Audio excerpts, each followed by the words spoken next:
the most terrifying case of alien abduction.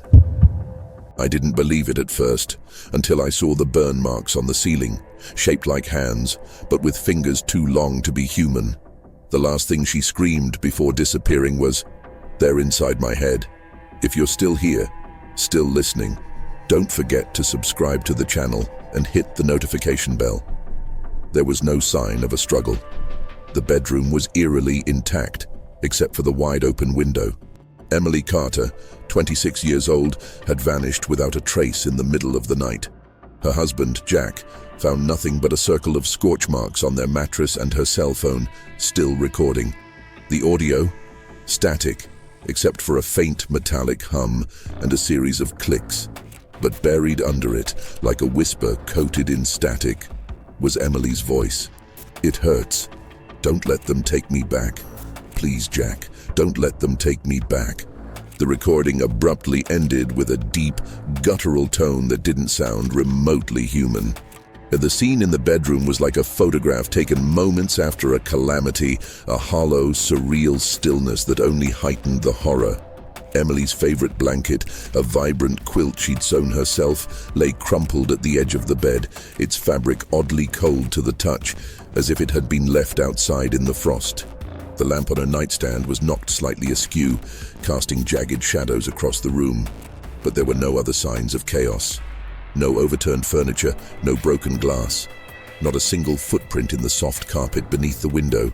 Jack stood frozen, his breath quick and shallow. The weight of the emptiness in the room pressing down on him like a vice. The open window felt like a violation, an open wound in the fabric of their home. It had been locked. He was sure of it. He remembered checking it before bed, securing the latch with a satisfying click. Now it gaped wide, the curtain swaying gently in a breeze that carried no scent or sound, only a faint, chilling emptiness. It wasn't just the absence of Emily that unnerved him. It was the sense that something had slipped in, something that didn't belong. The scorch marks on the mattress formed a near-perfect circle, their edges frayed and uneven, as though burned by something far hotter than fire. Jack's hand trembled as he touched the charred fabric, recoiling at the lingering heat. Emily's cell phone sat on the nightstand, its screen glowing faintly, the recording app still open. Jack's fingers hesitated over the device before he pressed play. The static filled the room, an abrasive hiss that seemed to gnaw at his ears. He turned the volume down, but the sound felt invasive, almost physical, like a swarm of unseen insects crawling just beneath his skin. Then came the hum, a metallic resonance that sent a vibration through his chest, followed by a series of clicks, sharp, deliberate, rhythmic. They reminded him of the clicking of a predator's jaws before it strikes. And then, buried beneath it, Emily's voice emerged. At first it was faint, her words disjointed, as though she were speaking from the bottom of a well. But then, her tone shifted, cracking with fear, her pleas clawing their way through the static. "It hurts. Don't let them take me back. Please, Jack, don't let them take me back." Jack staggered back, nearly dropping the phone. The words sent a cold spike of dread through his chest, sharp and unrelenting. Take her back. What did she mean? Where had they taken her before? His mind raced, trying to make sense of it, but nothing fit. Emily had never spoken of anything strange, never shown signs of fear or paranoia. She was practical, grounded, the kind of person who laughed off conspiracy theories and dismissed ghost stories as nonsense. But the desperation in her voice was unmistakable. And then came the sound that made Jack's blood run cold. A guttural tone, deep and resonant, like the growl of some ancient beast. It wasn't a sound that belonged in this world. It was too low, too raw, reverberating in a way that made his stomach twist. It wasn't just heard, it was felt. A primal vibration that seemed to reach into his core and yank at something fragile inside him. The recording ended abruptly, leaving an oppressive silence in its wake, the kind that seemed to suck the air out of the room. Jack replayed the audio 3 more times, each time hoping he'd misheard, that the fear in Emily's voice wasn't real, that the inhuman growl was just interference, a trick of the recording. But it wasn't. The more he listened, the more certain he became. This wasn't static, this wasn't interference, this was something deliberate, something alive. The scorch marks seemed to glare at him from the mattress, the edges smoldering faintly. He leaned closer, his breath hitching as he noticed something he hadn't seen before. Tiny, almost imperceptible symbols etched into the fabric, burned into the fibers as though with a branding iron. They were jagged and angular, a language he didn't recognize, but they radiated a sense of malevolence, as though they pulsed with some dark intent. He pulled away, his chest tightening as a thought crept unbidden into his mind. What if she's still here?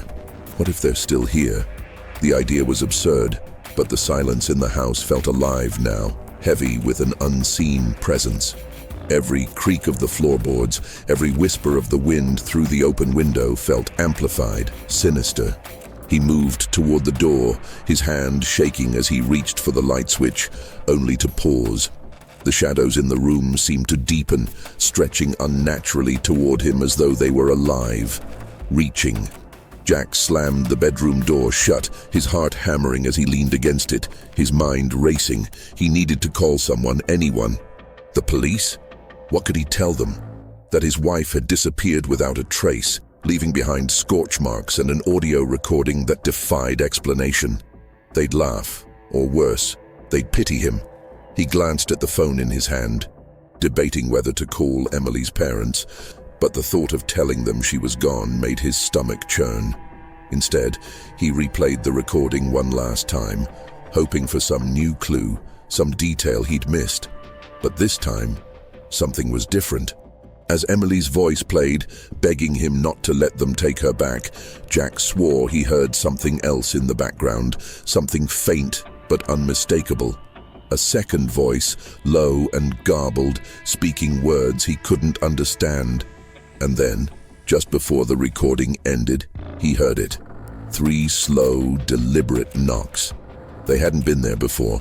Jack insisted he hadn't slept through the night. He vividly remembered waking up at 3:33 a.m. to an overwhelming sense of being watched. He described feeling paralyzed, as though something heavy pressed against his chest. The window had been shut and locked when they went to bed, but when Emily vanished it was wide open, and the curtains swayed as if something massive had just slipped through. The police dismissed his account as hysteria, but Jack couldn't shake the image of the black smear across the ceiling, a stain that hadn't been there before. It pulsed faintly, like a heartbeat, if you stared at it long enough. That Jack's memory of the night Emily vanished was fragmented, like shards of glass scattered across his mind. He was certain he hadn't slept, but as he recounted the events, there were gaps, moments that didn't add up. He remembered closing his eyes for what felt like seconds, only to be jolted awake by a sudden, suffocating dread. The air in the room had been thick, almost syrupy, as if it were alive with static. His body felt leaden, every limb weighed down by an invisible force. He tried to move, to shake Emily awake, but his arms wouldn't respond. It wasn't sleep paralysis. Not exactly. This was different, more invasive, as though something had sunk its claws into his very essence, pinning him to the bed. The clock on the nightstand had read 3:33 a.m., its red digits burning into his vision. Jack's eyes darted around the room, desperate for any sign of movement. That's when he saw it. A faint shimmer in the corner of the ceiling just above the closet.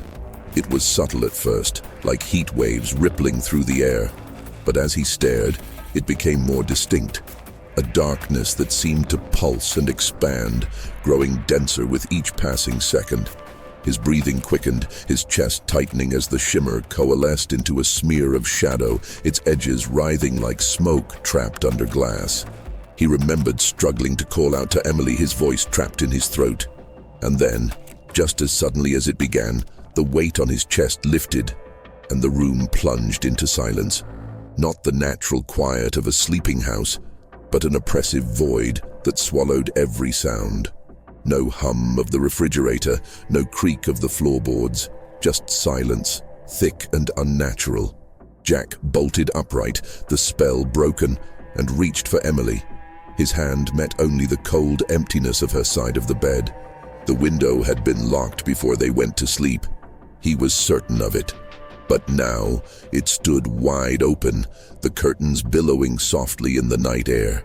The moonlight streaming through the window illuminated the room in stark, silvery hues, casting sharp shadows that seemed to twist and shift as he moved.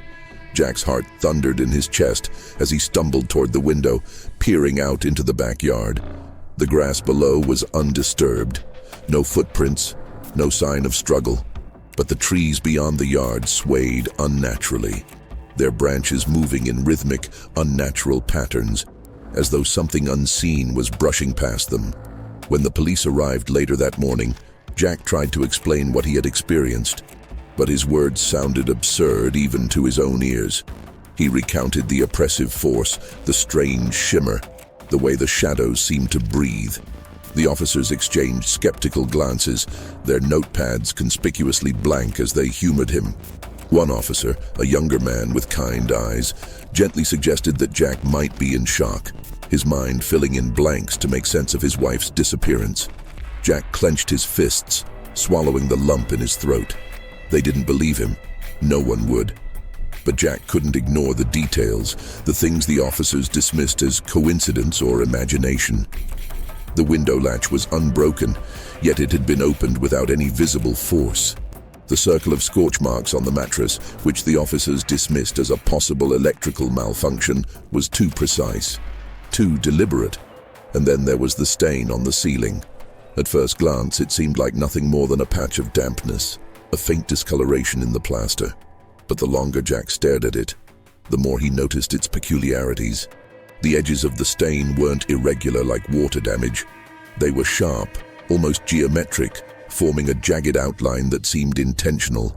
Worse, the stain appeared to pulsate, a faint rhythmic throb that made his skin crawl.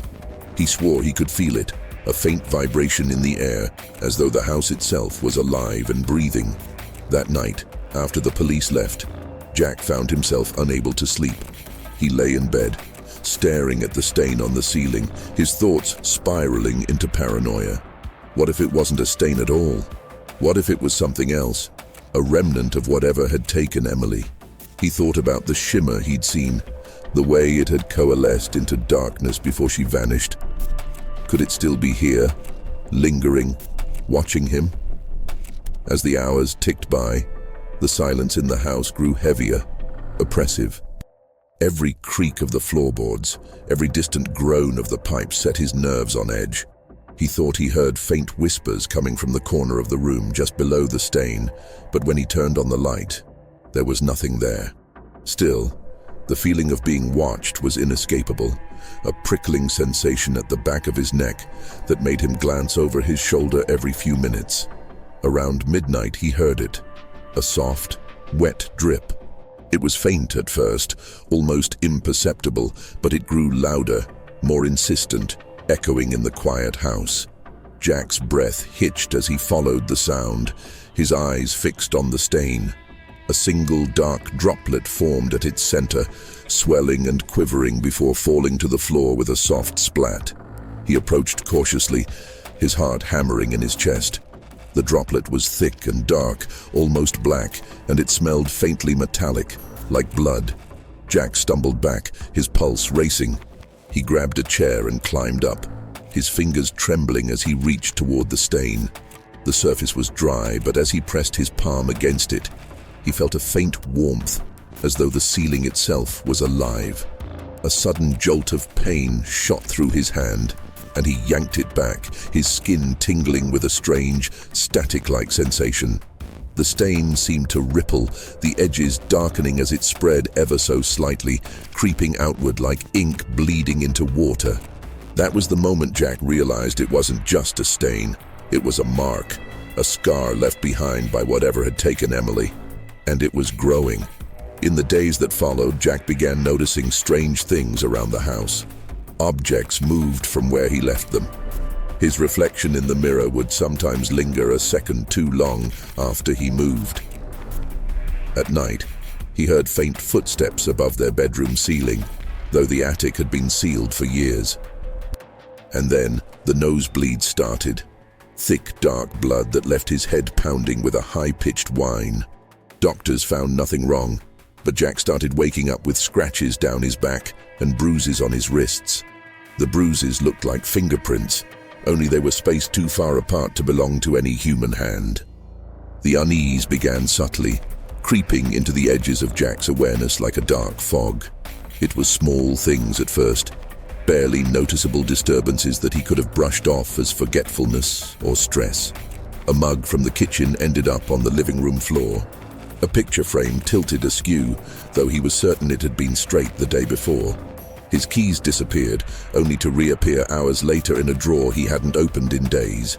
Jack tried to dismiss these occurrences, rationalizing them as the harmless chaos of a mind preoccupied with grief and exhaustion. But the more he tried to convince himself, the more apparent it became that something was wrong. By the second night after Emily's disappearance, the atmosphere in the house had shifted. It felt oppressive, as though the very air carried weight. Rooms that had once been warm and familiar now seemed foreign, as if they belonged to someone or something else. Shadows seemed to gather in the corners, lingering even when the lights were on. Jack would catch himself glancing at them repeatedly, half expecting them to shift or stretch when he wasn't looking. The mirrors were the first to truly unsettle him. It started in the bathroom, early in the morning, as Jack was brushing his teeth. He leaned forward, spitting into the sink, and when he looked back up, his reflection didn't move right away. It was subtle, just a fraction of a second delay, but it was enough to make his stomach drop. He froze, staring into his own eyes, waiting for the anomaly to repeat itself. When nothing happened, he laughed nervously, shaking his head and muttering something about his imagination. But the feeling lingered, the gnawing suspicion that what he saw in the mirror wasn't entirely him. As the days passed, the strange occurrences escalated. At night, when the house was silent and the darkness felt all-consuming, Jack began hearing faint noises coming from above. At first, it was just a soft creaking, the kind of sound an old house might make as it settled. But soon, the creaks turned into deliberate, measured footsteps, pacing back and forth directly above his bedroom ceiling. The realization hit him like a cold splash of water. The attic was sealed. There was no way anyone, or anything, should be up there. The first time he mustered the courage to investigate, he carried a flashlight and a crowbar, his heart hammering against his ribs. He climbed the pull-down ladder slowly, every step groaning beneath his weight. The attic was dark, the kind of darkness that seemed to swallow the weak beam of his flashlight. Dust hung thick in the air, coating every surface, undisturbed. There was no sign of anyone, or anything, and yet the footsteps continued. They would come every night without fail, circling, stopping, starting again, as if something was pacing and waiting. Jack's physical health began to deteriorate. It started with headaches, sharp, stabbing pains that seemed to radiate from deep inside his skull. He woke up one morning to find a thick trickle of blood running from his nose, staining his pillowcase a dark crimson. The nosebleeds became frequent, each one more severe than the last. The blood was thicker than it should have been, almost tar-like, and the sensation that accompanied them was unlike anything Jack had experienced before. It was as if his head were filled with a piercing, high-pitched tone, a whining sound that grew louder when the bleeding began. Doctors ran tests, but found nothing unusual. No tumors, no ruptured vessels, nothing to explain the sudden onset of symptoms. But Jack knew something was wrong. He could feel it, a creeping sickness that wasn't just physical. There was something inside him, something alien, gnawing at the edges of his mind. The headaches were always worse at night, coinciding with the footsteps above. Then came the scratches. The first time Jack noticed them, he was stepping into the shower. He caught sight of his back in the bathroom mirror and froze. 3 jagged lines ran from his left shoulder blade to the small of his back, raw and red, as if carved into his skin with claws. They burned when the water hit them, and Jack hissed in pain, his mind racing. He hadn't done this to himself. There was no explanation, no nightmare he could blame, no stray object in bed that could have caused such deep marks. The bruises followed. They appeared on his wrists and ankles, dark and sickly, in the shape of fingerprints. But they were wrong. Too large, too widely spaced to belong to a human hand. Jack measured the distance between the marks, his breath catching in his throat as he realized the span was nearly double the size of his own hand. It was as though something enormous had gripped him, holding him in place while he slept. His nights became a waking nightmare. He started sleeping with the lights on, but the pale, artificial glow did nothing to banish the oppressive darkness that seemed to seep into every corner of the house. He could feel it, watching him, waiting. Every time he closed his eyes, he was haunted by flashes of something he couldn't quite remember. Bright lights, searing and blinding, cold metal against his skin, and a sound, clicking, rhythmic, inhuman. Jack's exhaustion grew unbearable. He stopped leaving the house, afraid of what might happen if he wasn't there to keep watch. The strange movements of objects became more pronounced. A chair that had been in the kitchen appeared in the hallway. Doors slammed shut without warning, even when there was no draft. The walls creaked and groaned, as if the house itself was shifting under the weight of some unseen force. By the fifth night, Jack reached his breaking point. He had locked every door, sealed every window, and even stuffed towels under the front door in a futile attempt to keep it out, whatever it was. But deep down, he knew it wasn't coming from outside. It was already here, in the house, in the attic, in him. He could feel its presence like a shadow over his shoulder, like fingers brushing the nape of his neck. When Jack finally drifted into a restless sleep that night, he woke with a start at 3:33 a.m. His body was covered in sweat, his chest heaving as though he'd run a marathon. He looked down at his arms and saw fresh bruises blooming on his wrists, deep and dark. But this time, they weren't fingerprints. They were handprints, so large they nearly wrapped entirely around his forearm. Desperate for answers, Jack reached out to a UFO researcher who claimed to have worked on similar cases. She agreed to visit the house, but when she stepped into the bedroom, she froze. "This isn't a haunting," she whispered, her voice shaking. "It's a tethering." She explained that certain abductions weren't random. Some were experiments that never really ended. The beings, the Greys, as she called them, leave behind something, an anchor to monitor their subjects. Jack's nosebleeds, the footsteps, the unnatural fingerprints, it all pointed to one thing. Emily hadn't been taken. She'd been reclaimed. The researcher didn't stay long. She left abruptly, muttering something about too much activity. Jack had spent the past week spiraling into paranoia, desperately scouring the internet for anything that might make sense of what was happening. He found himself trawling through message boards and obscure forums, pages filled with rambling posts about UFO sightings, government conspiracies, and alien abductions.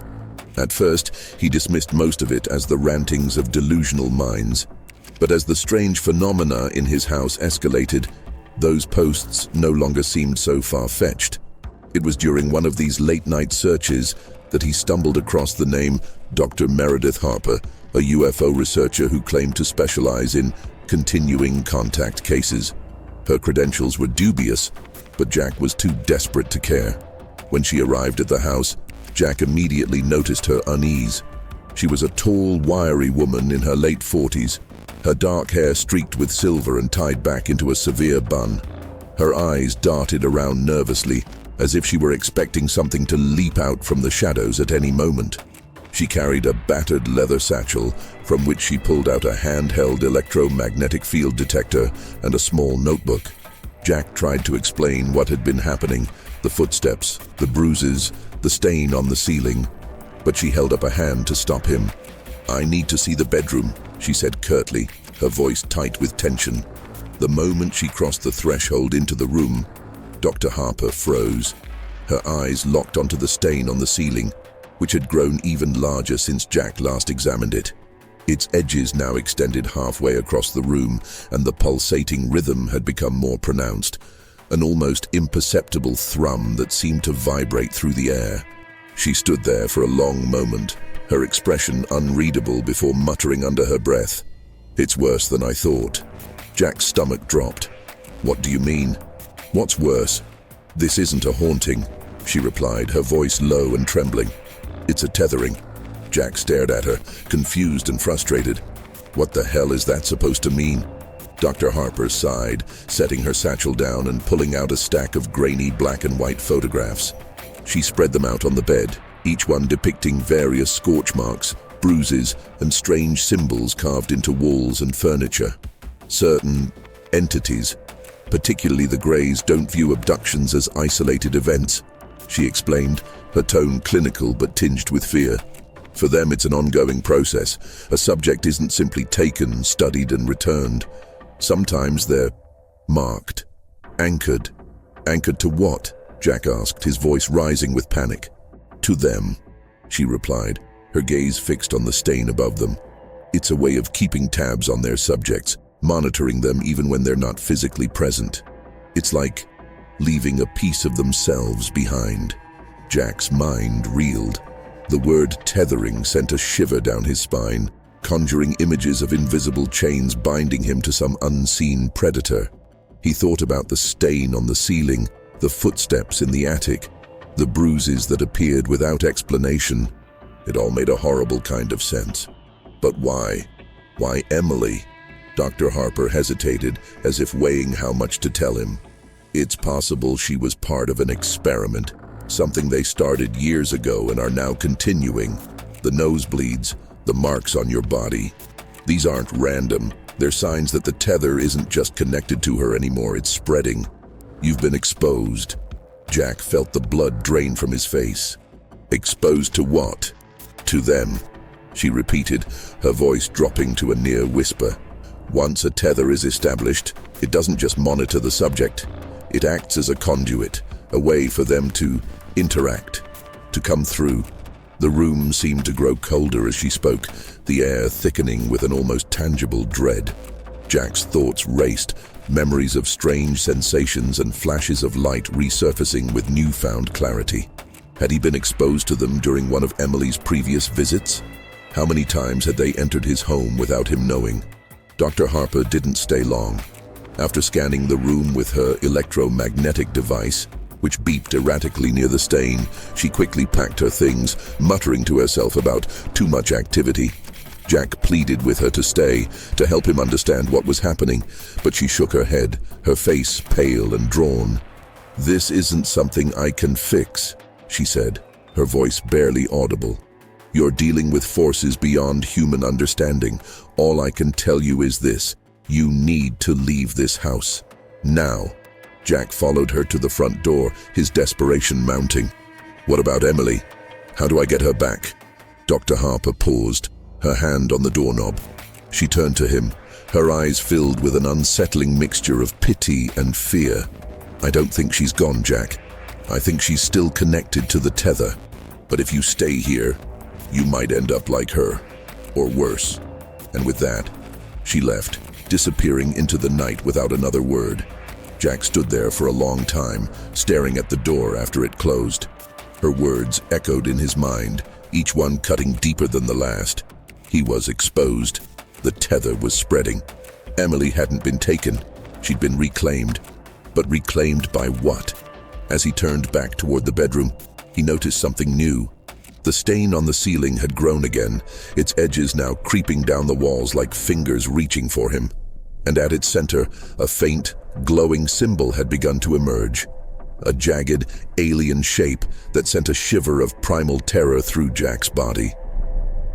For the first time, he felt truly trapped.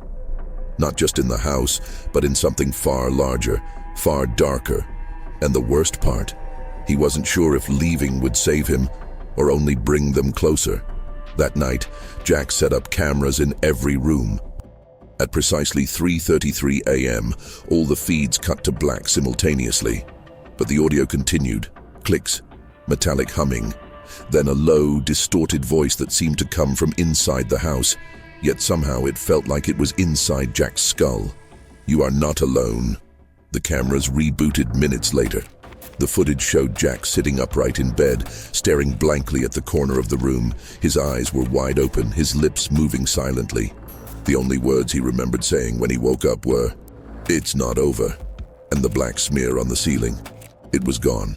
But when Jack looked in the mirror that morning, he noticed something new. A small, crescent-shaped scar behind his left ear. Jack spent hours arranging the cameras. He wasn't sure if it would make a difference, but he had to do something. His hands trembled as he placed one in the bedroom, angling it toward the ceiling stain that now stretched like dark veins across the plaster. Another camera was stationed in the hallway, its lens pointed at the attic door, which remained sealed yet seemed to pulse with an ominous energy. The third and fourth cameras were set up in the kitchen and living room, though Jack wasn't sure why. Something in his gut told him the entire house was infected by their presence. By the time he finished, the clock read 10:47 p.m. The quiet of the house had grown unbearable, a deafening absence of sound that seemed to vibrate just beneath the surface. Jack poured himself a glass of whiskey, hoping to calm his frayed nerves, but it tasted wrong, bitter, almost metallic. He forced it down anyway, his throat tight, his mind racing with what Dr. Harper had said. A conduit, a tether. The words looped endlessly in his mind. Was the stain a doorway, a portal, and if so, what was coming through? When the clock struck midnight, Jack's exhaustion took over. He slumped into bed, the cameras silently recording every corner of the house. Sleep did not come easily. His mind conjured flashes of Emily, her voice on the recording, the scorch marks on the bed, the look of terror he imagined on her face as she was reclaimed. He fought the pull of his heavy eyelids, but eventually his body surrendered to the oppressive weight of exhaustion. He didn't dream, or maybe he did, but the dreams were so fragmented, so incomprehensible that they left no trace when he awoke. What he did remember was the noise, the sound that woke him just past 3:30 a.m. A clicking, sharp, deliberate, and unnatural. At first, it seemed to come from far away, echoing faintly through the walls. But as Jack's consciousness surfaced, the sound grew closer, louder, until it felt as if it were directly above him. Jack's eyes shot open, his breath catching in his throat. The room was bathed in darkness, the only illumination coming from the faint red glow of the alarm clock. 3:33 a.m. His body felt paralyzed, pinned to the bed by an unseen force. He couldn't move his arms, his legs, or even turn his head to look at the source of the sound. But he could hear it. Clicks, metallic humming, and something deeper, a guttural vibration that resonated not in the air, but within his own skull. The cameras, he realized, they were recording. He clung to that thought, willing himself to remember it, hoping it would make sense of whatever was happening. But then, the voice came. It wasn't a normal voice.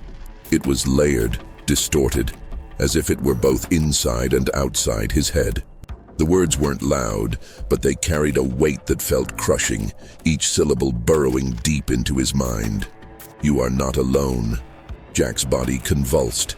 His back arched unnaturally as the force holding him down shifted. His arms shot up, his hands clutching at the air as if trying to fend off something invisible.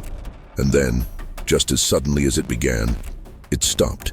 When Jack regained control of his body, the first thing he noticed was the silence. The clicks, the humming, the voice. It was all gone. But the quiet wasn't a relief. It felt suffocating, as if the house itself were holding its breath, waiting. Jack staggered out of bed, nearly tripping over his own feet, and ran to check the cameras.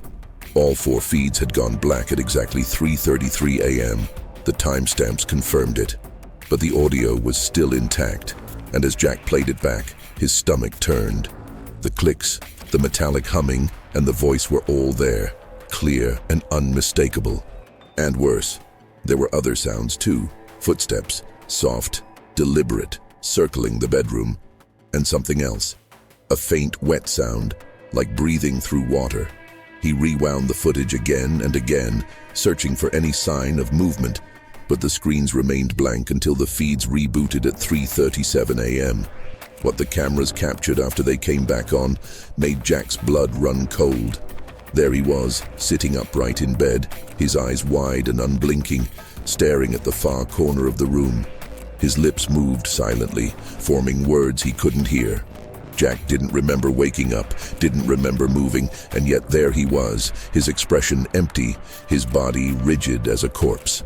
His gaze in the footage was fixed on a specific spot, the corner near the closet where the stain on the ceiling had been. But now, there was nothing there. The stain was gone, the plaster pristine and untouched. Jack paused the footage, rewinding to earlier in the night. The stain had been there before 3:33 a.m., dark and pulsating. Its sudden absence filled him with a cold dread. The thought hit him like a hammer. It didn't disappear. It moved. Jack stumbled to the bathroom, his legs trembling beneath him. He needed to see himself, to ground himself in reality. But as he leaned over the sink, his reflection in the mirror made his stomach churn.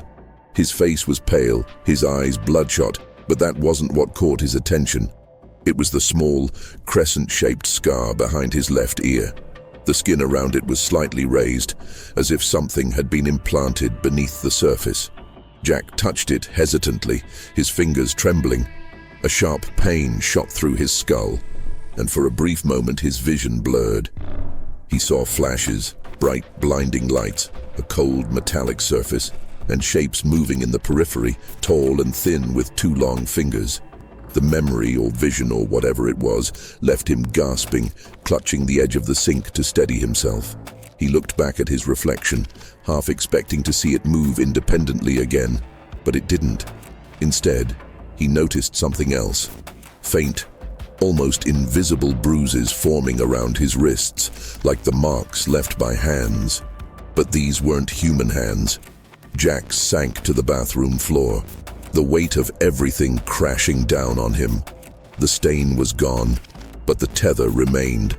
He could feel it deep inside him, like a parasite burrowing into his mind. Dr. Harper's words echoed in his head. It's not just connected to her anymore. It's spreading, and Jack knew, with a terrible certainty, that this was only the beginning. If you enjoyed this story and want more chilling tales, don't forget to subscribe to the channel and hit the bell icon for notifications. And now, I'll leave you with one final question. If they can take her, what's stopping them from taking you tonight?